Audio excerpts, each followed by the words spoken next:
College guys. Hey, welcome everyone. We're so glad to see you and have you here with us today. And we are so excited to have these two, our dear, dear friends with us, the Yeah, we've Mathesons. said dear friends before, but these are our dearest friends. Oh, These are wonderful. companions for life, from forever. We've traveled the world together, and it's so fun to be together now. Yes, we appreciate you being with us. And as you Well, get on, everyone, please let us know where you're watching from. It's always interesting to see. And please share this too and like High Five Live on Facebook.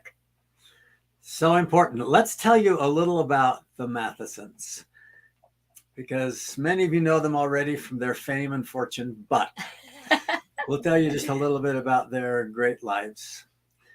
So, Yes. my dear friend Ken and I have lectured together all over education weeks from way back. How long ago? Well, you want to date yourself? They've traveled around. Our family spent so much time together, and our kids are still best friends. And so many fun memories. We could just talk about that the whole time, and that would be worthwhile to us. Sure. Yes. So let's talk first about your mission. Should we start there? We can also just mention Yeah. distinguished, amazing, Oh, you want to say remarkable. Ken has been one of the directors in LDS Family Services in the olden days, then the director at BYU of social work, and has done all that, and is now at the present time directing the social work program at UVU. Utah Valley University. And he it has just a never book out. ends, never ends. He's amazing. Marlene has been an amazing public servant, but also such a huge influence while she was over at the Hilkamora pageant, being the costumer for years. And we'll talk more about that. We could go on and on. They have a beautiful family. And she's taught classes at BYU, UVU, BYU Hawaii. Yeah. And on and on. Yeah. So yeah, let's just get And after into all this. that professional stuff, you decided you were going to go on a mission, and you got a call, and you're going to go to England. And then what happened? What happened? Well, actually, what happened was we were having a lot of problems, things that were pulling us and making us feel like we needed to delay our mission. And so we decided, we made the decision that we had to go. And once we made that decision that we had to go, then everything started falling into place. That decision to go at that time. Yeah. We were going to go whether we delayed it or not. Yeah. But you didn't end up in England. No. Just in England, Because right? right before you left, what happened? Just a week before we left, we got a call, and it was the day after we made that decision that Ken was sitting in church and says, "We need to go now." And the day after, we got a telephone call that said, "Your mission is changed to Frankfurt, Germany." It's just a slight change. Well, I was really disappointed, but it turned out that it was the most wonderful thing. Miracle. Because instead of working just to help the people in England, you were in charge now of all of the European area and doing all you could to set up wonderful mental health support system, right? Tell us a little about what you were called to do when you went to the area office in Germany, which is a dear country to me since I served there on my mission. Oh, yes. Well, we got the call. We were going to Birmingham, England mission, and then we got a call, and we were confused.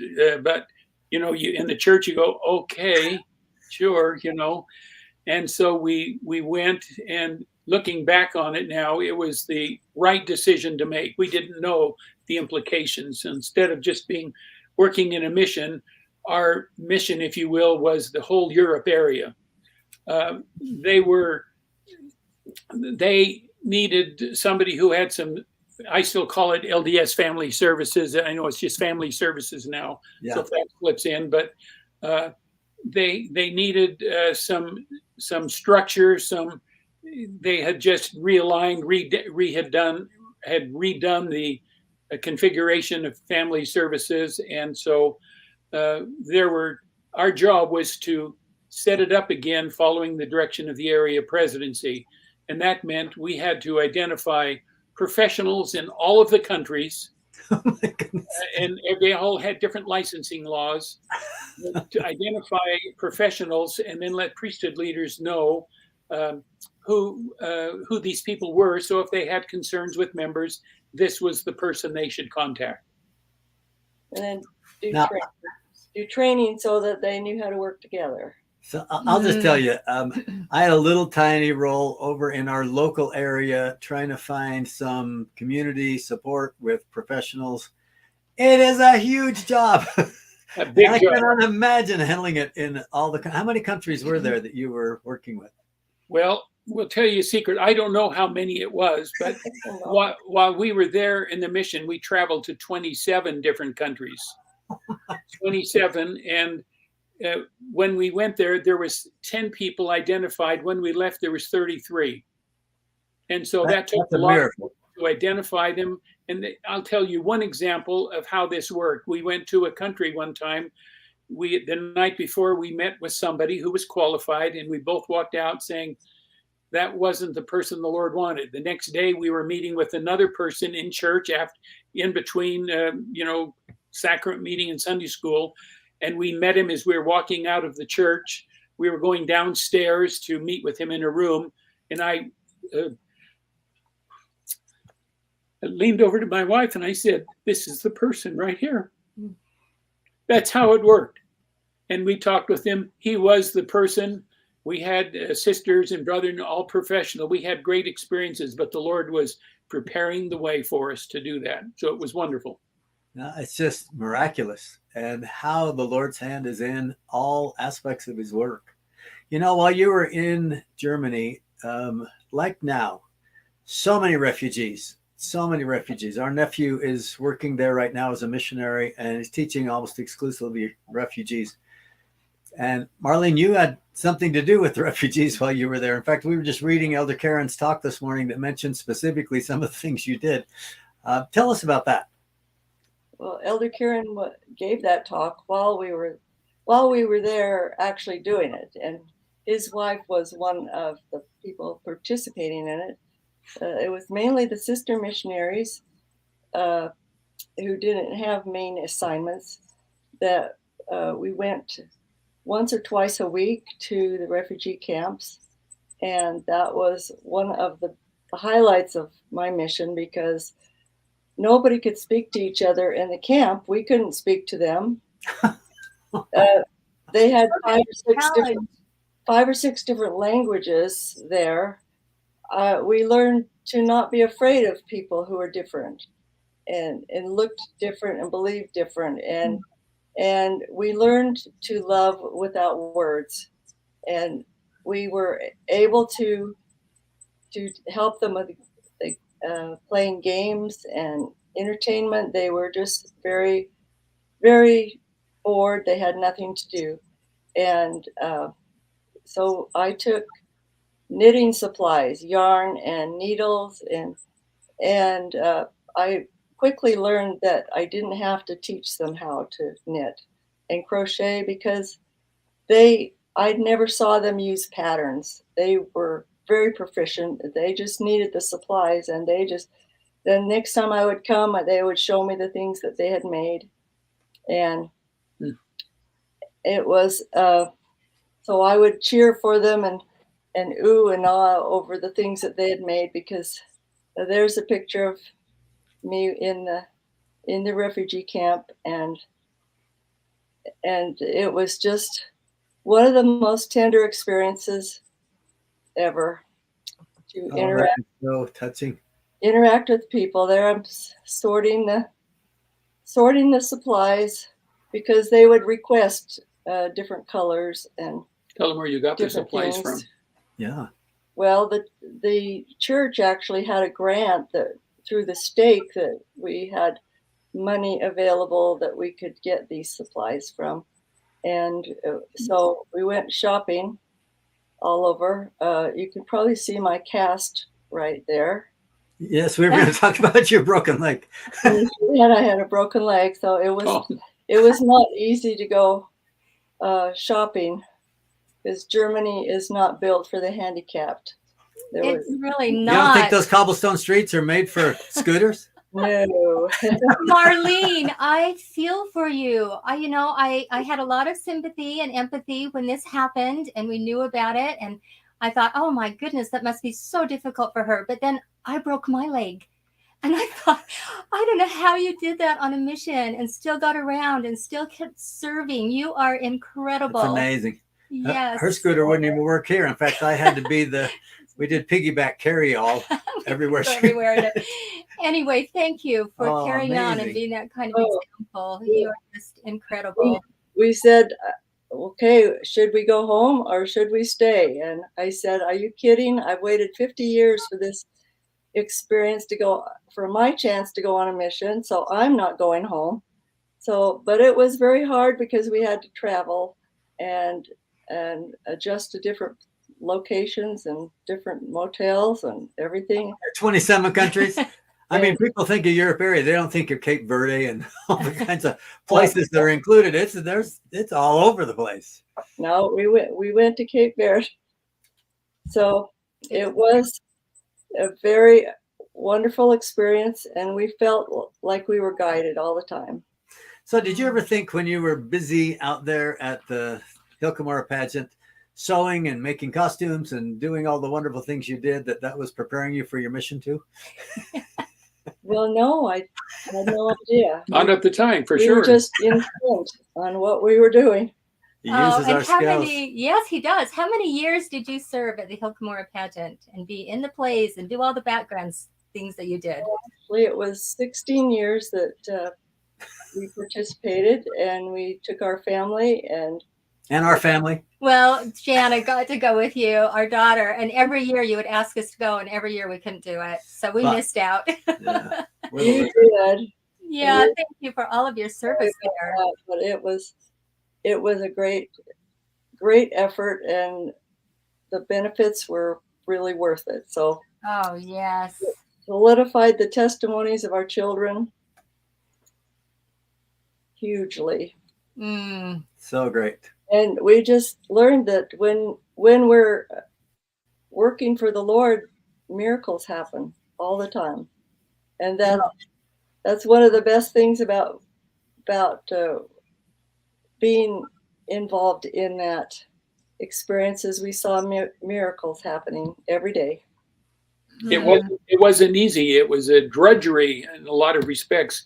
Pulling a 27-foot trailer, a round trip to New York from Provo.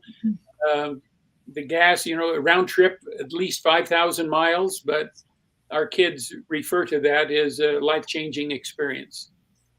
So, absolutely. Our daughter that went with you, it changed her life. Yep, and we love that pageant. We have another daughter who also took her family, and they did a lot of choreography, and they were all in it, and it was just a beautiful experience. So all of you are invited to apply who are interested in that.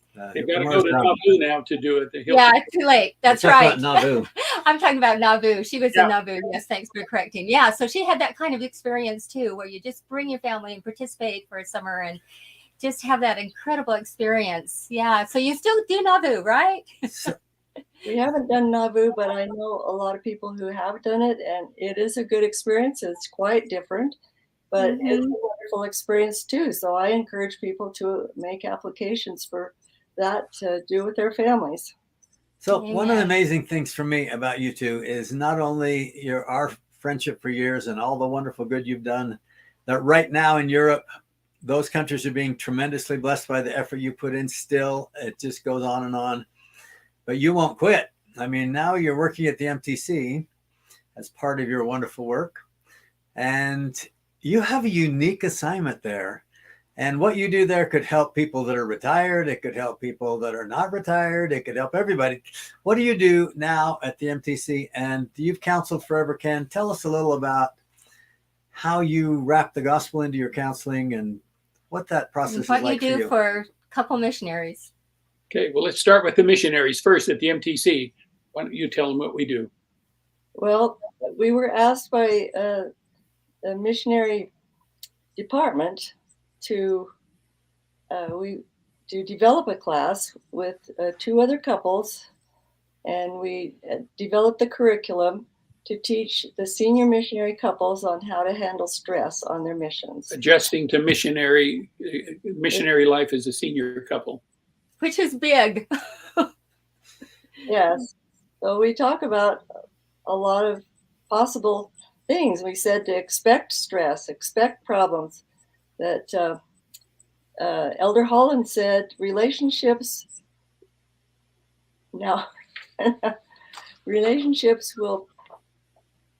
conflict will be a signature characteristic of relationships in the last days. Elder Holland There you said. go. And so that is true, that Satan will continue to try and thwart the work. He's not going to sit back and let the gospel be proclaimed without fighting. So we have to expect problems, but we can expect miracles when we're in the Lord's work. One of the comments that we make to the senior missionaries is by President Nelson, and he said this, and I'll read it if it'd be all right. No senior missionary finds it convenient to leave home. Neither did Joseph or Brigham or John or Wilford. They had children and grandchildren too. They loved their families not one whit less, but they also loved the Lord and wanted to serve him. Then will we rejoice when we do not seek the shadows, when a call to missionary service comes from the prophet, even in the autumn years of our lives. And we hear a lot of people who don't go on mission, senior couples, because they'll miss a baptism or a soccer game, or they have a dog, or, you know, and this is just what we need to do. That's true. We heard that from somebody. And I'll tell you, the difference is now, I mean, Brigham and Wilford went alone. These couples are going together, and many of them have never spent 24 hours together consistently ever in their lives. They get retired, they go on a mission, all of a sudden it's Or like, they lose a spouse and remarry. who's this person I'm married to? Yeah. When we're making the presentation, we see a lot of this into the side of the other side, you know. Yeah. Of course, we're talking to the other person, you know. Yeah, of course. We wish somebody, they probably think they wish somebody were there listening to it, but it applies to them, you know. Yeah. So it's a great experience, and we've enjoyed that very much. We've done it now for 2 years, and we hope it'll continue. We love doing that. So tell us what advice you give to couples. Yes. Couples that might be having struggles, or just give us some counsel and advice, and we'll take notes. Yeah, do it. Yeah. You know, I've learned with this color hair that I've inherited now over my years, and you're not there yet, Scott, I can see that, but there's a lot of theories out there, and they're all good. I shouldn't say that most of them are good. Most of them. Yeah, let's put it that way. And the more that I do this, it really comes down to the gospel. And by that, what I mean is this: I see people, as you do in your professional life too. People come in and say, "Well, I've been told we're having problems," and they've been told to, well, read the scriptures, go to the temple, say your prayers, have family home evening, come follow me, and that. And I still see them. I used to think in my immature years, well, that's stupid advice. You know, you got a problem. If you have a pain in your side, you don't just read the Book of Mormon, you go to a doctor. And so somewhere along the line, we need to do all those things. I've now changed to, is that working for you? Good, keep doing it. Don't stop doing it.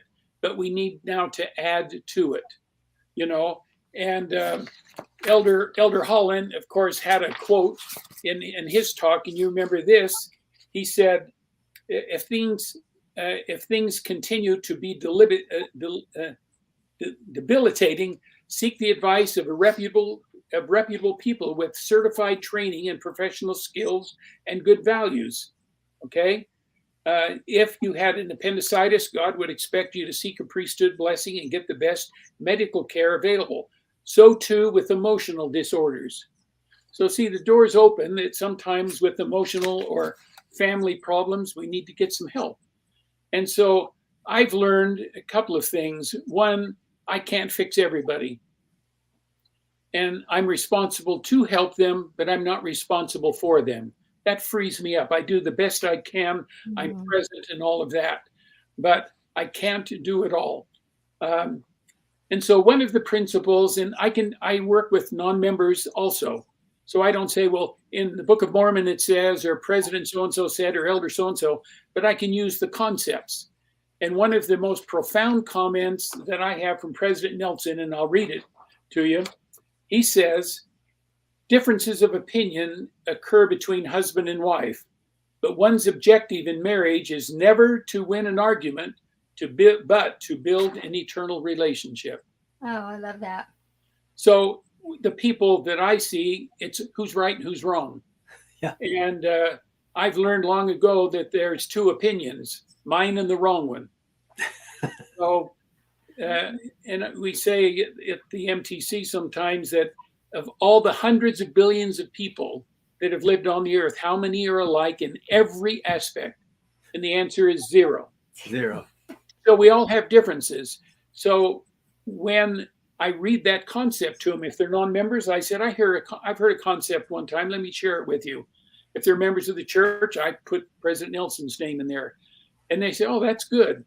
If that's a true concept, how does that apply to you? Because most of the time, it's my opinion versus the wrong opinion. And it's, I'm going to win this argument. And if you don't agree with me, I'm going to shame you. I'm going to guilt you. I'm going to force you, all this kind of stuff. But how would that apply to you if who forget who's right or wrong, but what impact is this difference going to have on your relationship? And it changes the focus. So they need to do something differently and to get a different result. And sometimes I use different approaches, like, tell me when your marriage was at the highest point, what were you doing? And they talk about, well, we're reading the scriptures, we're going on a date, we're doing all these things. This is not rocket science, Marriage is a learned behavior. You can have good modeling or bad modeling, but you still have to learn it. And so we talk about this and we help them see that when the marriage was good, this is what we were doing. Well, duh, I bet you're not doing those things now. No, we're not. Why not? So we have a lot of rationale, a lot of reasons why it's not. It's usually the other person. And my record is 5. I had a lady come in one time and she said, I think it's me. And I said, what does that mean? She says, I've been married and divorced 5 times. And I now think it's me, not them. And I think that's true. That's the way it ought to be. That I've learned happiness doesn't come to you, it comes from you. And so you've got to create that. The past does influence, but it doesn't determine. So these kind of concepts to empower them to be proactive, to be the actor, not the reactor, which is scripturally based and everything, that I don't depend as much on the theories that are out there. And that's what they are theories. But what the brethren say, what's in the scriptures, that's truth and that's fact. And it's powerful. However I couch it, that's the approach that I take. Very beautiful. Thank you for sharing that. You are such an example, you two. We look up to you so much, and so many others do too. You are in it. You are in it for the long haul, and you are willing to share your secrets like you just did, and your advice and counsel. And that is huge. The world needs you. We need you. The church needs you. Thank you so much for sharing your gifts and talents and wisdom. We love you so much. Doing what you're doing there and exposing people to these ideas with the people that you bring aboard, I think you're to be commended too. Thank you. Oh, we are very blessed to be able to do this and to have beautiful, wonderful friends like you with us. So thank you so much for being with us today. And we hope to see you soon and get together and have a good old Anderson Matheson reunion again. We'd love that. Yes. Yes. Okay, let's So do all it. our friends out there, please share this with others. The great advice and the wonderful example will inspire so many. Yes. Thank you. Have a wonderful day.